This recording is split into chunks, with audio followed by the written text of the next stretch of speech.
So this section is 2.4 subtracting integers. Okay, so subtracting integers, to subtract an integer, add its additive inverse. Okay, so basically what that means is if you look at this one here, so it says 9 minus 7. Well, that one's not too bad because you've been doing that for a long time.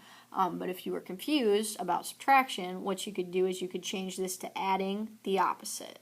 Okay, so if we change this from subtracting 7 to adding a negative 7, and then following our rules from before that we did with adding integers, basically they would have opposite signs, so we just subtract them, take the sign of the bigger, we get 2. Okay, so on one like that, not too important that you switch it over, but when you get one like this, where it's subtracting by a negative, that can get kind of messy. Okay, so subtracting by a negative is the same thing as adding the opposite, so we can change it to adding, and then the opposite of negative 1 is positive 1. So subtracting by a negative 1 is the same as adding 1. Okay, and then we follow our rules before, so negative 3 plus a positive 1 comes out to be a negative 2. Okay, so like if we look at the first one here, we've got 10 minus 3. Well, that one's not too bad, right? Because you've been doing that kind of math for a long time. So if you do 10 minus 3, or you have $10, take away $3, you would get 7. Okay, so now when you get to this one here, subtracting by a negative, that can get kind of messy. Okay, so if we're subtracting by a negative, what I like to do is I like to change it to adding the opposite. So I'm going to change it from subtracting to adding the opposite, so a positive. Okay, so now here I've got negative 7 plus 6. Well, I know those have different signs, so different signs I need to subtract. So I would go 7 minus 6, which is 1, and then I take the sign of the greater. Well, the greater in this case would be 7, so I take that sign, so my answer would be negative 1. Okay, so if I look at this one here, a lot of people would look at this one and go, okay, it's probably 7. Well, 7's not the right answer here. Okay, so what I want to do is I want to change my subtracting to adding the opposite. So if I change it from subtract to add, and then the opposite of a positive 8 would be a negative 8. Well, now if I look at those, they're both negatives. So I can go, okay, if I've got same sign, I add them and take the sign. So if I do 1 plus 8, I would get 9, and then I take the sign of both of them. So it would be negative 9. Or it's like saying you owe somebody $1 and then you owe them 8 additional dollars. Well, you owe them a total of $9. Okay? D is another one that people get tripped up on. A lot of people think you're going to get a negative answer here, but you actually don't. So if I go 3 minus a negative 5, again, we can switch it from subtraction to adding the opposite. Okay, so if I do that, now all I've got is 3 plus 5. Well, I know 3 plus 5 is 8. Okay. E is another one that people try to get tripped up on. A lot of people say it's 2, but it's not actually 2 here, because if we do this, 4 minus 6, well, if we change it to adding the opposite, 4 plus a negative 6, we take and we subtract, so we would do 6 minus 4, which comes out to be 2, but if you look here, when we go to put our sign with it, the greater value 6, which is negative, so our answer is really negative 2.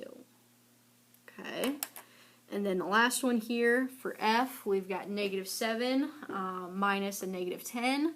So if we change it from subtracting to adding the opposite, and we only ever change the middle ones. You never change the first one here. It's only the things that follow it. So the first one does not get affected by this.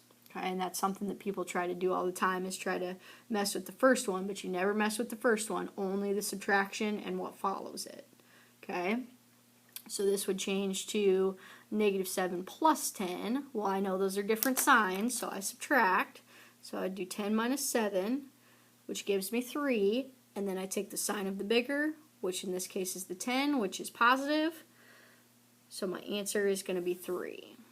Okay, so these are kind of tricky, so make sure you take your time on these and do your best.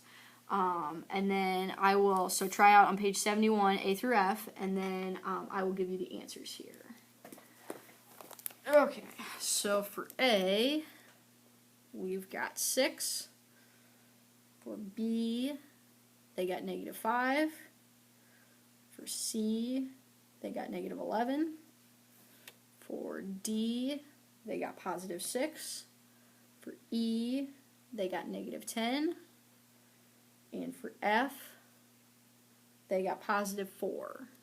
Okay, so a lot of those you look at them and you think, oh, I know the answer right away, but you might need to take some time and actually, you know, go through those steps versus just jumping to conclusions and thinking you know the answer. Okay? All right. Next thing here, for example 2, they say evaluate A minus B, where A is negative 8 and B is negative 2. Okay, so what we're going to do is we're going to take these values here for A and B and plug those in. So our A value is negative 8, so we're going to go negative 8 minus our B value, which is negative 2. Okay, so again, this one's kind of a goofy one because we've got subtracting by a negative, but we can change that to adding the opposite.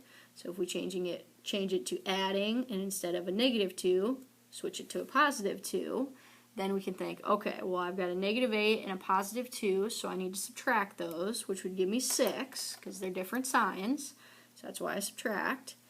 And then I take the sign of the bigger, so the bigger number there is 8, so my answer would be a negative 6 because the 8 was a negative. So that's like saying you owe somebody $8 and you have $2, you still owe somebody $6.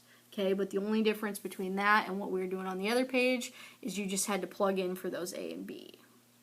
Okay, so on page 72, try out G through H, and then I will get you the answer for those. So for G, they got 8, and for H, they got 17. Okay, so hopefully you got those. Okay, next one here we got a story problem. So it says during one school year, 23 new students move into the district and 52 new students move out of the district. Find the change in the number of students. Okay, so if we think about this, we've got 32 students who moved into the district, so that would be positive, so positive 23 students. And then we've got 52 students who moved out of the district. So if they're moving out of the district, that would be going away, so we can think about that like subtract. Okay, so 23 minus 52, and then we would solve that out. So if you want to, you can change that from subtracting 52 to adding a negative 52. Okay, and then those would have different signs, so we're going to subtract those values. So 52 minus 23, so that would come out to be, what would that be, 9 and 2, 29. 29, and then we look at our two values there, so we've got a positive 23, negative 52. We take the sign of the bigger, so the bigger one's 52. We take the sign of that which is negative, so our answer would be negative 29, or you could think of it as decreasing by 29 students. Okay? Alright, so that's it for notes. So your book page for this section is page 73, 16 to 44 even, and then number 47 as well.